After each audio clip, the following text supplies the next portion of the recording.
The reign of Queen Elizabeth I was a turbulent time for the country, with possible invasions, assassination plots, rebellion, and in a country not recovered from the dissolution of the monasteries and the Reformation, religious persecution. Ascending to the throne on the 17th of November 1558, at the age of 25, Elizabeth took over from her older half-sister Mary I, and would rule England as the first Protestant queen. A rather tenuous position, as other than her father Henry VIII, the country had only ever been ruled by Catholics, and loyalties still ran deep. Retaliation would come swiftly to those who opposed her, in order to secure her throne and the position of a Protestant church. Hundreds would die for their beliefs, in acts that came with all the ferocity and brutality that had earned her predecessor the name Bloody Mary. Born on an unknown date in 1558, the same year Elizabeth was crowned, in the village of Docking, near Sandringham, north-west Norfolk, was Henry Walpole, the eldest child of Christopher Walpole and his wife Marjorie, who was the heiress to Richard Beckenham of Narford. He would have a comfortable upbringing and would attend Norwich School starting in 1567, before moving on to Peterhouse College in Cambridge to study law. But he would leave before receiving a degree, due to having to take the oath of supremacy the Crown would force all graduates to take, recognising Protestantism as the true faith of the nation. Instead, he would enter Gray's Inn in London to study law, but unbeknownst to him, he was beginning to be watched by those concerned with his religious practices. Although fairly lukewarm in his religious convictions, Henry had become involved with the Jesuits, a name given to members of the Society of Jesus, a religious order of the Catholic Church, and he would soon fall in with other members of the Recusancy, a group who refused to attend Church of England services and would remain loyal to the Pope in Rome. He had become a follower of Edward Campham, a Catholic priest and himself a Jesuit, who often held debates with Anglicans over the legitimacy of the new church, a very dangerous thing to do. Edmund would be arrested on the 14th of July, 1581, and taken to the Tower of London. He would spend his first 4 days there in a cell known as Little Ease, a cell so small that once inside, a person could not stand up straight, sit, or lay down, making any form of rest impossible. After being questioned by 3 privy councillors, all he had to do was renounce his faith, but he refused. His next 4 months in the Tower would involve 3 rounds of torture on the rack, before standing trial, being found guilty, and being sentenced to death, along with other Catholics. His response to the verdict was, "In condemning us, you condemn all your own ancestors, all our ancient bishops and kings, all that was once the glory of England, the island of saints, and the most devoted child of the See of Peter." Edmund was executed by the method of hang, draw, and quartering at Tyburn, to be dragged behind a horse, before being taken to the gallows and hanged until nearly dead, when prisoners would be cut down and placed on a table, disemboweled, have their sexual organs removed and thrown into a fire, before finally the condemned was beheaded and hacked into quarters. A brutal but effective way of showing what happened to those found guilty of high treason. Henry Walpole was present for Edmund's death, and was standing so close his clothes were splattered with his blood. Henry would follow in the footsteps of his former mentor, with this event causing him to abandon his law studies and become far more involved with the defending of his religion. One of his first acts was to write a small book of poetry in memory of Edmund that would be printed in secret and circulated around London. Sadly, the manufacture of these books would soon come to the attention of the authorities. As usual, retaliation was swift and brutal. The printer, a man named Valangury, who was a friend of Walpole's, was arrested, fined, and had his ears cut off in punishment.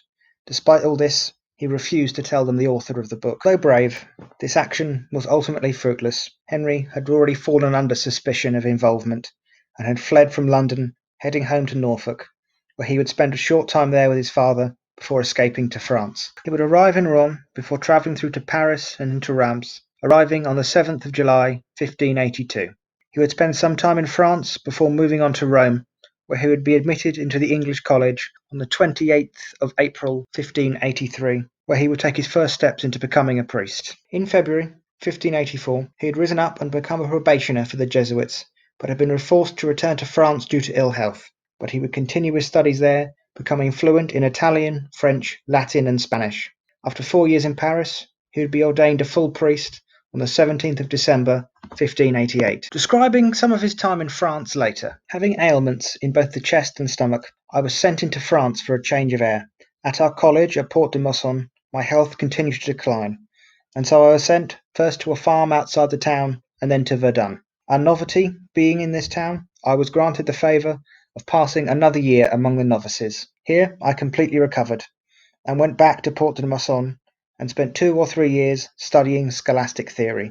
I was ordained a priest in Paris in 1588, and went soon afterwards to Brussels, where I heard confessions on Italian, French, Latin, and occasionally in Spanish also. He would be in Brussels for about a year, before being made a chaplain in the Spanish army for the English and Irish Catholic troops serving during the Anglo-Spanish War in the Low Countries. He would be captured in 1589 by Calvinist forces and sent to an English-run prison, where he would be held for a year and would suffer torture, before being ransomed by his brother Michael and other members of the Jesuit faith. After his recovery, he would be sent to help with the construction of new seminaries for exiled English Catholics in Seville. By 1593, Henry obtained permission from King Philip of Spain to return to England in order to found St. Omens in Lancashire and convert Anglicans back to the true faith. After many years in exile, Henry Walpole was returning home. It would be a mistake that would cost him his life. Henry would sail from Dunkirk on the 25th of November, 1593. Unable to make port anywhere in southern England due to plague, they were forced to sail north through storms for 10 days before putting in at Falborough Head, Yorkshire, on the 4th of December. Henry would be back in England only a few hours before being arrested for being a Catholic priest under the 1585 Act against Jesuit, seminary priests, and such other likely disobedient persons, which made it illegal for a Catholic priest to enter England without reporting their whereabouts. He was found in an inn in Bridlington after being betrayed by another passenger from the ship. During his initial interrogation, he would freely admit that he was a Jesuit who had come to England to try and convert people. His first 3 months in prison would be in York Castle, where he was fairly decently treated, even being allowed to discuss and debate religious views with visiting Protestants. Henry would be transferred to the Tower of London in February 1594. So notorious priest hunter Richard Topcliffe could question him. Much as it had for Edmund Campon, the rack awaited Henry. He would endure 14 sessions on the rack, as well as being hung by his wrists for hours at a time, spread out over the course of a year in order not to kill him. It would not only be Henry who suffered.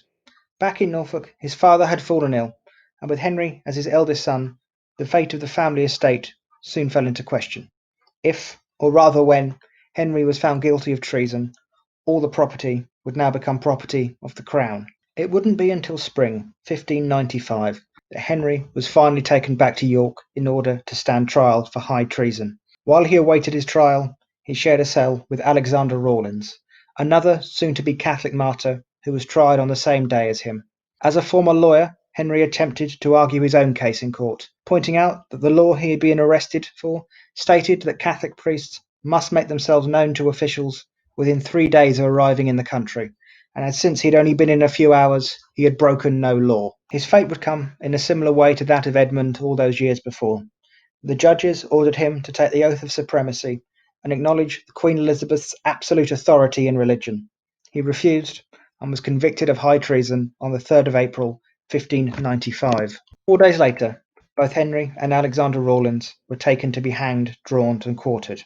Rawlins was taken first. The authorities would continue to try and get Henry to convert and save himself, almost up to the point of his death. Richard Holbit, a witness, would describe the scene. Alexander was first put to death, and was being taken up when first to Walpole to ask his benediction. When he was dead, they showed him to Walpole, still using persecutions. When he, Walpole, was up the ladder, they still cried upon him to yield to the least point, but to say he would conform and he would be saved. At length they asked him his thoughts on the Queen's supremacy. He answered, "She doth challenge it, but I may not grant it." His last prayer was Pater Noster, and he was beginning Ave Maria when they turned the ladder over him. They let him hang until he was dead. Like many Catholic martyrs, Henry Walpole was largely forgotten in England until centuries after his death, not being benefited until 1929 by Pope Pius XI, and finally being canonised in 1970 by Pope Paul VI. He would also be placed on the list of the 40 English and Welsh Catholic martyrs, and made into Saint Henry Walpole, whose feast day is on the 7th of April. In his home county, Henry is remembered by the Church of St Henry Walpole, built in 1959 in the village of Burnham Market. I hope you've enjoyed this presentation. This was Henry Walpole, one of the 40 martyrs, and this was a little bit of history.